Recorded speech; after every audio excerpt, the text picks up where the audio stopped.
ଭିତରକନିକା ସୀମାବର୍ତ୍ତୀ ଅଞ୍ଚଳଗୁଡ଼ିକରେ ନିର୍ମାଣ ହୋଇଥିବା ବିଭିନ୍ନ ପ୍ରକାର ହୋଟେଲକୁ ନେଇ ବର୍ତ୍ତମାନ ସମୟରେ ବିବାଦ ଆରମ୍ଭ ହୋଇଛି। କିଛି ଦିନ ପୂର୍ବରୁ ଭିତରକନିକା ସୁରକ୍ଷା ସମିତିର କିଛି କର୍ମକର୍ତ୍ତାମାନେ ରାଜନଗର ତହସିଲଦାରଙ୍କୁ ଏକ ଅଭିଯୋଗ ଦେଇଥିଲେ ଯେ ନିର୍ମାଣ ହୋଇଥିବା ସମସ୍ତ ହୋଟେଲଗୁଡ଼ିକୁ ଉଚ୍ଛେଦ କରାଯାଉ। ତ ବର୍ତ୍ତମାନ ସମୟରେ ଆଜି ରାଜସ୍ୱ ବିଭାଗ ଏବଂ ବନ ବିଭାଗର ଅଧିକାରୀମାନେ ଘଟଣାସ୍ଥଳରେ ପହଞ୍ଚିଥିଲେ ଏବଂ ସମ୍ପୂର୍ଣ୍ଣ ଭାବରେ ମାପଚୁପ ମଧ୍ୟ କରାଯାଇଛି।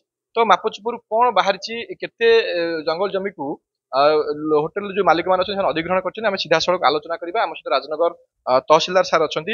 ସାର୍, ଆଜି ମିଳିତ ଏକ ଇନକ୍ୱାରି ହେଇଥିଲା ଏବଂ ମାପଚୁପ ମଧ୍ୟ କରାଯାଇଥିଲା। ସାର୍, କ'ଣ ସାର୍ ଦେଖିଲେ ମାପରୁ, କ'ଣ ସାର୍ ଜାଣିଲେ?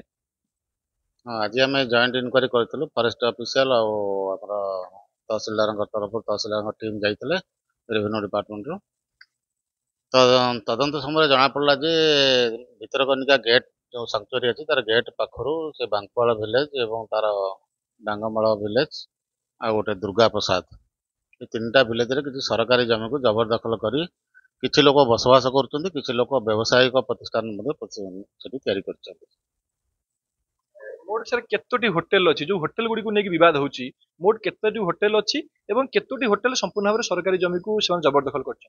ଆମେ ତଦନ୍ତ କରି ବର୍ତ୍ତମାନ ଆସିଛୁ। ଆମର ରିପୋର୍ଟ ପ୍ରସ୍ତୁତ ହେଉଛି। ପ୍ରସ୍ତୁତ ହେଲା ପରେ ଜଣାପଡ଼ିବ ଯେ କିଏ କୋଉଥିପାଇଁ ବ୍ୟବସାୟ ମାନେ କୋଉ ବ୍ୟବସାୟ କରୁଥିଲା ଏବଂ କେତେ ଜମି ଆକ୍ୱାର କରିছে। ମୋତେ ଅମିନ ଆଉ ଆର୍ଆଇ ବସି ରିପୋର୍ଟ କରୁଛନ୍ତି। ହଁ, 5ରୁ 6 ହୋଟେଲ ପ୍ରାୟ ସେଠି ଅଛି। ହଁ, ତରକାରୀ ଜମି ଆମେ ଯୋଉ ମାପ କରିକି ଆସିଲୁ ଆମେ ଡିଟେଲ ବାହାର କରୁଛୁ। ତଦନ୍ତ ରିପୋର୍ଟ କରିବା ପାଇଁ ସମୟ ଲାଗୁଛି ଟିକେ। ନାଇଁ, ସ୍ପଷ୍ଟ କରିବା ପାଇଁ ଇଏ କୋଉ ଉଦ୍ଦେଶ୍ୟରେ ହଉଛି ଆମେ ସବୁ ଟିପିକରେ ଆଣିଛୁ। ବର୍ତ୍ତମାନ ଆମେ ତାକୁ ପ୍ରସ୍ତୁତ କରୁଛୁ। ରିପୋର୍ଟ ପ୍ରସ୍ତୁତ ହେଇଗଲା ପରେ ଜଣାପଡ଼ିବ। ସ୍ୱାଦ ହୋଟେଲକୁ ନେଇ ବିବାଦ ହଉଥିଲା, ଯୋଉ ସ୍ୱାଦ ହୋଟେଲକୁ ନେଇକି ବାରମ୍ବାର ପ୍ରଶ୍ନ ଉଠୁଥିଲା ଯେ ସ୍ୱାଦ ହୋଟେଲଟି ସରକାରୀ ଜମିରେ ରହିଛି ବୋଲି, କ'ଣ ତଦନ୍ତରୁ ଜାଣିଲେ? ହଁ, ସ୍ୱାଦ ହୋଟେଲରେ ଆମେ ଯାହା ଦେଖିଲୁ ତାଙ୍କର 24 ଡିସମିଲ୍ ଜାଗା ତାଙ୍କର ସୂର୍ଯ୍ୟନାରାୟଣ ଲେଙ୍କାଙ୍କ ନାଁରେ ଅଛି, ଯୋଉଥିରେ ତାଙ୍କର ହୋଟେଲର କନଷ୍ଟ୍ରକ୍ସନ ଅଛି।